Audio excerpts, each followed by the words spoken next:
Неужели и правда существует книга с рецептами величайших артистов балета, и мы можем узнать больше о самой настоящей, невыдуманной медиа-диете балерин? Но почему тогда об этой книге никто не говорит? А по ней вообще готовят? Давайте разбираться. Меня зовут Наталья, вы на канале Неприма, где я простым языком и с большой любовью рассказываю интересные истории из мира танца. The Ballet Cookbook – это действительно сборник рецептов, собранных и записанных в 60-х примой Нью-Йорк Сити Ballet Танакиль Леклер. Прежде чем обсуждать книгу, нам непременно нужно поговорить об авторе – танцовщице с удивительной трагической судьбой. О балете мечтала мать Танакиль, но профессия танцовщицы в те времена считалась неподходящей для девушки из хорошей семьи. Выйдя замуж за профессора французской литературы и родив дочь, женщина решила воплотить мечту в жизнь через нее. Идея так себе, не повторяйте в домашних условиях, но в данном случае звезды сошлись. Танакиль с раннего детства была невероятно артистична. Любая ситуация немедленно превращалась в танец. Отец вспоминал, как однажды Тенни, так называли ее друзья и родные, обожгла руку и начала кружиться по комнате, объясняя, что исполняет танец девушки с обожженной рукой. В тапочке она подкладывала туалетную бумагу, чтобы превратить их в пуанты. Худенькую длинноногую девочку охотно приняли в School of American Ballet под руководством Джорджа Баланчина. А уже в 19 Тенни стала примой его труппы New York City Ballet.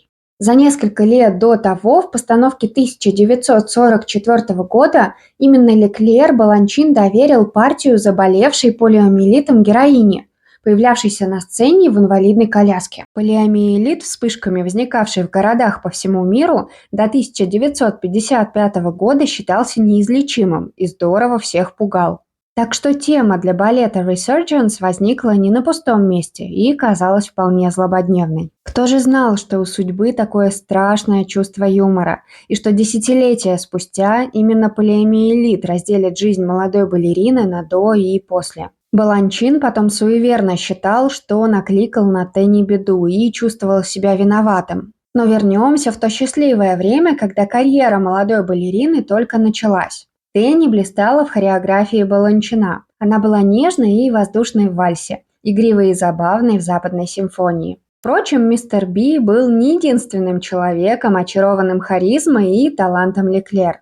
Еще один великий хореограф и танцовщик того времени, Джером Робинс, увидев Тенни в симфонии до мажор, сказал Баланчину, что готов принять участие в совершенно любой его постановке, если танцевать нужно будет с Леклер. Так родился комический буре-фантастик. А позже уже сам Робинс сочинил специально для Танакиль послеполуденный отдых Фавна, переосмысление постановки Нижинского. Джером стал близким другом Тенни и, кажется, был сильно в нее влюблен. Но девушка предпочла Робинсу Баланчина. В 1952 году 23-летняя балерина вышла замуж за 48-летнего хореографа. Не будем обсуждать здесь разницу в возрасте и то, что Тенни стала четвертой по счету женой мистера Би.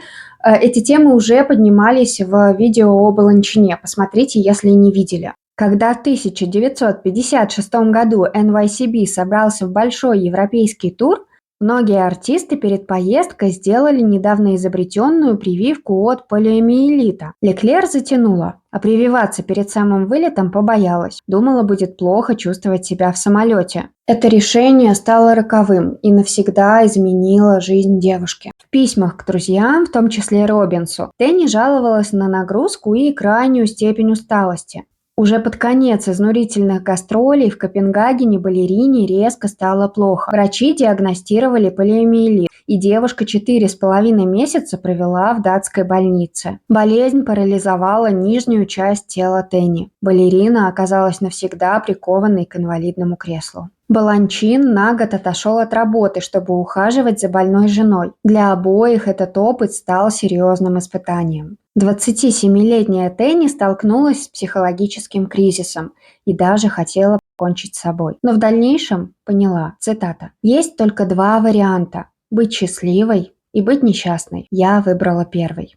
Тенни не потеряла не только любовь к жизни, но и свое замечательное чувство юмора, в чем вы убедитесь, если решите познакомиться с книгой. Тенни выпустила автобиографию, рассказанную от лица кошки Мурки, и тот самый сборник балетных рецептов. А еще именно ей, несмотря на состоявшийся в 1969 году развод, Баланчин завещал права на целых 80 своих балетов. Балерина преподавала, показывая все движения руками. Умерла Танакиль Леклер в 2000 году.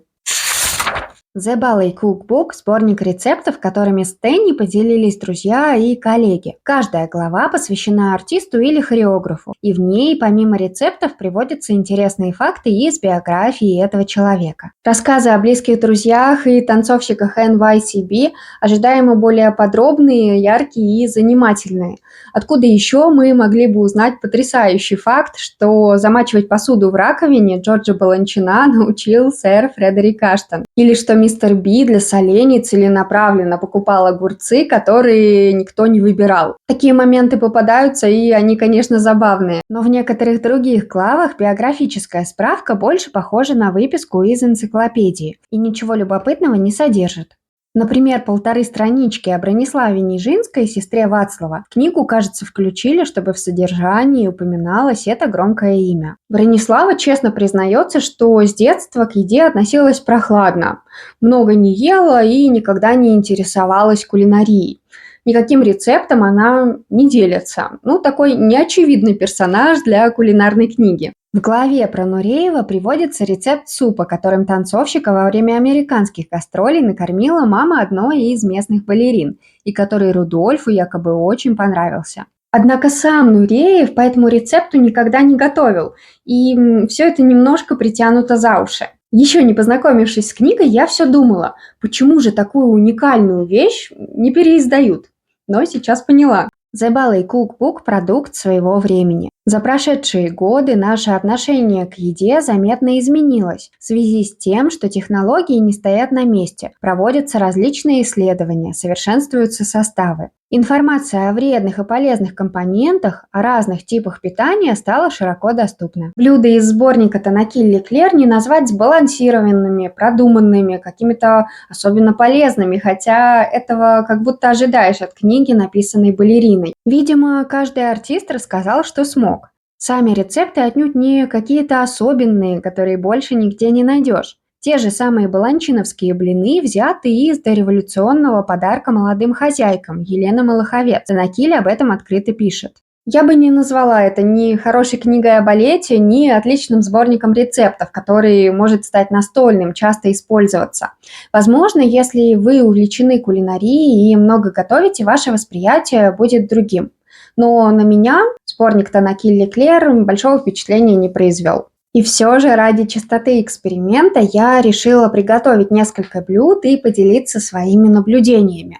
Тут, наверное, важно сказать, что я в целом не очень люблю готовить и предпочитаю что-то, что не отнимает много сил и времени. Их есть на что потратить. Если говорить о пищевых привычках, то в семье, где я росла, всегда готовили и ели самые обычные блюда. Вкусные, но без излишеств. Мама и бабушки старались, чтобы наша еда была здоровая, не слишком жирная, не утопающая в соусах и не содержащая 5 килограммов сахара. Конечно, я, как и все, могу съесть фастфуд, объесться сладким или соленым, да, но, как правило, чаще я отдаю предпочтение чему-то простому, понятному и не тяжелому. На первой волне энтузиазма, который в моем случае довольно быстро сошел на нет, взялась за баланчиновский рецепт блинов.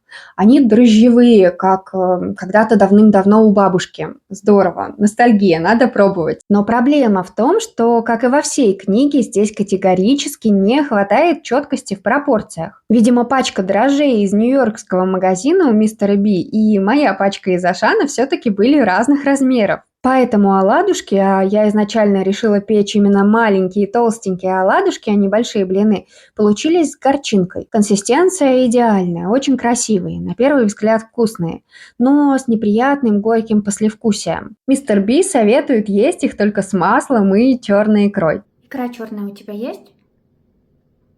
Точно? Как же мы будем без икры-то? Не мой вариант, добавила в качестве топпинга сметану. А вот яйца, как их готовила мама, так звучит оригинальное название, по факту омлет, мне понравились. Это тоже, как я понимаю, дореволюционный рецепт. Весь секрет в сочетании сыра с хлебом пумперникель. Да, я тоже раньше не подозревала о его существовании, но оказалось, можно найти более-менее доступные варианты и в магазинах у дома. Хлеб рассыпчатый, сладенький. С этим сортом сыра получается очень вкусно. Тут я забыла сказать, что речь о сыре чеддер. Но в файлике с рецептами все написано. Ну и омлет за счет кусочков хлеба становится более сытным. Рабочий рецепт, не требующий больших вложений времени и сил. Плюс не смогла пройти мимо имени Джона Крэнка. Это все-таки автор известного балета «Онегин», финальный дуэт из которого невозможно не любить. Телятина и так нежное мясо, а со сливками становится совсем мягким. Грибы и специи придают ему приятный вкус. Тут все получилось, никаких вопросов и претензий. Испытание мяском у Андрюшеньки сегодня. Ну извини, собака. С этим блюдом и с пирогом по рецепту Аллегры Кент мне, к счастью, согласилась помочь подруга. А ее зверь оказал неоценимую помощь в дожевывании оставшихся ингредиентов. Карлу Фраччи мы любим и уважаем, плюс разбавить русские и американские рецепты итальянским показалось неплохой идеей. Карла не уточнила, какие именно грибы надо использовать и что она считает большим для гриба размером. Пришлось импровизировать, мы взяли шампиньоны. Я, по правде говоря, небольшой любитель риса, но тут получилось достаточно вкусно и весьма сытно. Правда, мы поняли, что с пропорциями все же несколько ошиблись. На общий объем риса грибов было маловато. С другой стороны, чего еще ожидать, если в списке ингредиентов не хватает подробностей и цифр? Параллельно с ризотто готовили шарлотку. В сочетании с грецким орехом и корицей яблоко дает какой-то рождественский вкус и аромат. Сразу снега за окном захотелось. Вот это блюдо я, возможно, когда-нибудь повторю. Время выпекания, конечно, зависит от мощности духовки. В нашем случае 35 минут, указанных в книге, оказалось мало, поэтому будьте внимательны. Решила использовать оставшиеся в морозильнике креветки, чтобы приготовить блюдо по рецепту Александры Даниловой, балерины Дягилевской антрепризы и балета Монте-Карло. И, честно говоря, немного пожалела. Мне не понравился томатно-сметанный соус и то, как он сочетается с ингредиентами. Но это всецело мои личные ощущения и вкусовые пристрастия. Вполне возможно, что вы с ними не согласитесь, поэтому пробуйте. Данилова рекомендует подавать блюдо с рисом, но я решила спасти для себя ситуацию салатом и свежими овощами. Когда я поняла, что готовка по книге больше силы и энтузиазма забирает, чем дает, решила выбрать что-то совсем простенькое, без затей. Например, сэндвич. Ради такого дела купила хлеб, который достаточно редко ем, и майонез. Ничего более балетного, чем намазанный майонезом хлеб, не придумать, не правда ли? В принципе, вкусно, но была бы моя воля, я эту курицу съела бы с тем же самым перцем и оливками в салате. В книге немало рецептов, которые можно было бы объединить в голову «Мечта сладкоежки». Самым простым и незубодробительно сладким мне показался десерт балерины NYCB Дианы Адамс. Диана добавляет мелко нарезанный Milky Way ванильное мороженое и подает его со взбитыми сливками и арахисом. Мой капучинатор сливки не потянул, а доставать миксер ради такого дела не захотелось, поэтому обошлась без них, но и без того было сладко. Думаю, сейчас мороженое со вкусом Milky Way, Твикса и других конфет можно без труда найти в любом супермаркете. Наверное, в наши дни десерт не актуален. Зато мы узнали, что Диана Адамс обожала Milky Way. Такая милая деталь. Это все мои подвиги, на большее не хватило, но даже 8 рецептов и чтения других глав достаточно для того, чтобы сделать некоторые выводы. Возможно, для американских читателей 60-х годов слова «чашка», «упаковка», «грибы», «яблоки» и так далее имели конкретное значение. Все понимали, о чем именно идет речь. Но в наши дни принцип не работает. Разнообразие производителей и упаковок огромное, как и ассортимент продуктов. Из-за того, что точные пропорции, вес и количество не даются, очень велик шанс допустить ошибку, которая повлияет на результат, то есть на консистенцию и вкус блюда. Формулировки вроде «влейте говяжий бульон», «положите готовые креветки» без каких-либо разъяснений, откуда этот самый бульон взять и как приготовить креветки, наталкивают на мысль, что герои сами эти блюда не готовят. И это объяснимо, когда ты солист крупной труппы или звездный хореограф, большая часть твоего дня проходит в театре. И времени на продолжительную, сложную готовку просто нет. Может быть, им, как нам сейчас, были доступны какие-то покупные заготовки. Но я не очень хорошо знакома с ассортиментом американских супермаркетов 60-х годов, поэтому утверждать ничего не стану. Назвать все это здоровой, сбалансированной едой язык не поворачивается. Но опять же, скорее всего, из-за того, что в те годы не было этого вездесущего нарратива, восхваляющего здоровый образ жизни, поощряющий внимательное отношение к выбору ингредиентов. Все было проще даже у балетных, и это отразилось на рецептах. Меня удивило, что все жарится исключительно на сливочном масле. Растительное нигде и не упоминается. Еще я ожидала обилия блюд с курицей и индейкой, то есть с более постным диетическим белым мясом. Но не сказать, что их прям много. Зато почему-то телятину активно используют. Здорово, что в некоторых главах артисты рассказывают о своих пищевых привычках. Легендарная кубинская балерина Алисия Алонсо, например, за 2,5 часа до спектакля съедала кусок мяса и фрукты, а в антракте пила крепкий кофе и перекусывала шоколадом. Это, на мой взгляд, вообще самое интересное, и даже не важно, кто там готовит, они сами или кто-то другой для них. Я знаю девочек-балерин, которые весь день ничего не едят, и тех, кто достаточно плотно обедает, несмотря на репетиции. У всех разные предпочтения, и вот про это было бы здорово почитать. Логичный вопрос. Где взять книгу? Как вы, наверное, уже поняли, она не переиздавалась и считается библиографической редкостью. Но, конечно же, нашлись добрые люди, которые ее отсканировали. Мне такой PDF-файлик прислала подруга. У меня нет никаких прав распространять эту копию, но просто поверьте, хорошенько загуглив, вы все найдете. А вот те рецепты из The Bally Cookbook, по которым я готовила, все-таки решила для вас перевести, собрать файлик и красиво оформить. Они будут ждать вас в блоге Неприма в Телеграме. Переходите по ссылке в описании, скачивайте и пользуйтесь на здоровье. Буду очень рада узнать ваши впечатления, а пока, как всегда, прошу вас поставить этому видео лайк, поделиться им с друзьями и оставить комментарий в поддержку канала. Надеюсь, вам было интересно. Спасибо за внимание и до встречи!